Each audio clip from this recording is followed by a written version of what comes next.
सुनी सुनी मोदी चाचा अति रउआ कैनी जी 40 साल के नौकरी रउआ 4 साल के कैनी जी 40 साल के नौकरी रउआ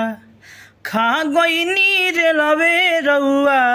खा गईनी फौजी के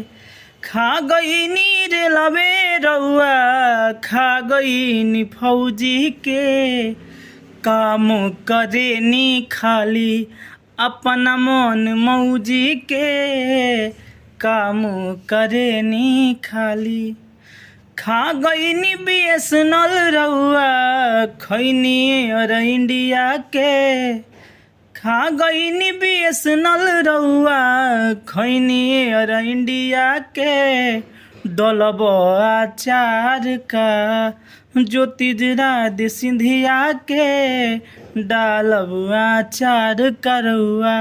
ज्योतिरादित्य सिंधिया के गिर गईनी अब रउआ रुपयों से ज्यादा जी गिर गईनी रउआ अब तो रुपयों से ज्यादा जी बोली न का बाटे आगे के इरादा जी बोली न का बाटे सुनी सुनी मोदी चाचा अति रउआ कैनी जी 40 साल के नौकरी रउआ 4 साल के कैनी जी 40 साल के नौकरी रउआ।